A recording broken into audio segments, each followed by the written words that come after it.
ನಮಸ್ತೆ ಫ್ರೆಂಡ್ಸ್, ನಂದಿ ವ್ಲಾಗ್ಸ್ಗೆ ಸ್ವಾಗತ ಸುಸ್ವಾಗತ. ಉಚಿತ RTE ಸೀಟು 2026 ಹಾಗೆ 2027ನೇ ಸಾಲಿನ ಸೀಟಿಗೆ ಪರಿಷ್ಕೃತ ವೇಳಾಪಟ್ಟಿ ರಿಲೀಸ್ ಆಗಿದೆ.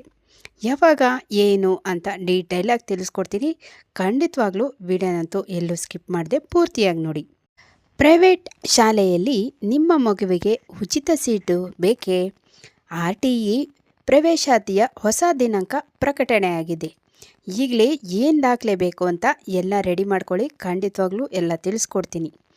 ಬೆಂಗಳೂರು ಪ್ರತಿಷ್ಠಿತ ಖಾಸಗಿ ಶಾಲೆಯಲ್ಲಿ ತಮ್ಮ ಮಕ್ಕಳನ್ನು ಓದಿಸಬೇಕು ಎಂಬುದು ಎಲ್ಲ ಪೋಷಕರ ಕನಸು. ಆದರೆ ಲಕ್ಷಾಂತರ ರೂಪಾಯಿ ಡೊನೇಷನ್ ಕಟ್ಟಲು ಸಾಧ್ಯವಾಗದ ಬಡ ಮತ್ತು ಮಧ್ಯಮ ವರ್ಗದ ಕುಟುಂಬಗಳಿಗೆ ವರದಾನವಾಗಿರುವ ಶಿಕ್ಷಣ ಹಕ್ಕು ಕಾಯ್ದೆ ಅಡಿಯ 2026-27ನೇ ಸಾಲಿನ ಪ್ರವೇಶಾತಿ ಪ್ರಕ್ರಿಯೆಗೆ ಶಿಕ್ಷಣ ಇಲಾಖೆ ಚಾಲನೆ ನೀಡಿದೆ. ನೆರೆಹೊರೆ ಶಾಲೆಗಳ ಪಟ್ಟಿ ಸಿದ್ಧಪಡಿಸುವ ಕಾರ್ಯ ವಿಳಂಬವಾದ ಹಿನ್ನೆಲೆಯಲ್ಲಿ ಇದೀಗ ಖಾಸಗಿ ಅನುದಾನರಹಿತ ಶಾಲೆಯಲ್ಲಿನ 25% ಮೀಸಲಾತಿ ಸೀಟುಗಳು ಪ್ರವೇಶಾತಿಗೆ ಪರಿಷ್ಕೃತ ವೇಳಾಪಟ್ಟಿಯನ್ನು ಬಿಡುಗಡೆ ಮಾಡಲಾಗಿದೆ. ಅರ್ಜಿ ಸಲ್ಲಿಸಲು ಬೇಕಾಗುವ ಅಗತ್ಯ ದಾಖಲೆಗಳು ನೋಡೋದಾದರೆ, ಮಾರ್ಚ್ 16ರಿಂದ ಅರ್ಜಿ ಸಲ್ಲಿಕೆ ಆರಂಭವಾಗುವುದರಿಂದ ಪೋಷಕರು ಈ ಕೆಳಗಿನ ದಾಖಲೆಗಳನ್ನು ಮುಂಚಿತವಾಗಿಯೇ ಸಿದ್ಧಪಡಿಸಿ ಇಟ್ಟುಕೊಳ್ಳಬೇಕಾಗತ್ತೆ.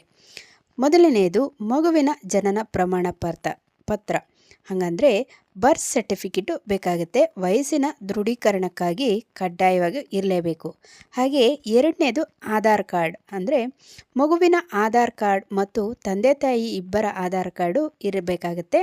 ಹಾಗೆ ಮೂರನೇದು ಜಾತಿ ಮತ್ತು ಆದಾಯ ಪ್ರಮಾಣ ಪತ್ರ, ಅಂದರೆ EWS ಮತ್ತು ಮೀಸಲಾತಿ ಕೋರುವವರು ಕಡ್ಡಾಯವಾಗಿ RD ಸಂಖ್ಯೆ ಹೊಂದಿರುವ ಆದಾಯ ಮತ್ತು ಜಾತಿ ಪ್ರಮಾಣ ಪತ್ರವನ್ನು ನೀಡಬೇಕು.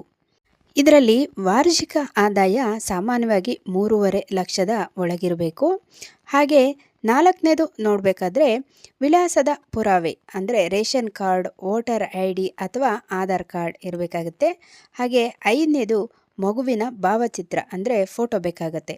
ಇತ್ತೀಚಿನ ಪಾಸ್ ಫೋಟೋ ಸೈಜು ಫೋಟೋ ಇರಬೇಕಾಗತ್ತೆ. ಹಾಗೆ ಆರನೇದು ಬಂದು ವಿಶೇಷ ವರ್ಗ, ಅಂದರೆ ಅನಾಥ ಮಕ್ಕಳು, HIV ಬಾಧಿತರ ಅಥವಾ ವಿಶೇಷ ಚೇತನ ಮಕ್ಕಳಿದ್ದಲ್ಲಿ ಸಂಬಂಧಪಟ್ಟ ಪ್ರಮಾಣ ಪತ್ರ ಇರಬೇಕಾಗತ್ತೆ. ಅಂದರೆ ಅನಾಥ ಮಕ್ಕಳು ಅಥವಾ ಏನಾದರೂ ಕಾಯಿಲೆ ಇರೋರು ಇಲ್ಲ ವಿಕಲಚೇತನ ಇರೋರಾದರೆ ಅದರದ್ದು ಸರ್ಟಿಫಿಕೇಟ್ ಬೇಕಾಗುತ್ತೆ.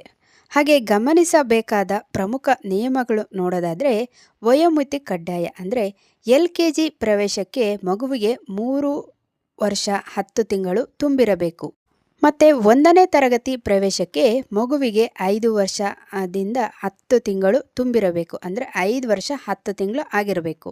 ನೆರೆಹೊರೆ ಶಾಲೆ, ಅಂದರೆ ನಿಮ್ಮ ವಾಸಸ್ಥಳದ ವ್ಯಾಪ್ತಿಯಲ್ಲಿರುವ ಶಾಲೆಗಳನ್ನು ಮಾತ್ರ ಆಯ್ಕೆ ಮಾಡಲು ನಿಮಗೆ ಅವಕಾಶವಿರುತ್ತದೆ. ದೂರದ ಶಾಲೆಗಳನ್ನು ಆಯ್ಕೆ ಮಾಡುವಂತಿಲ್ಲ.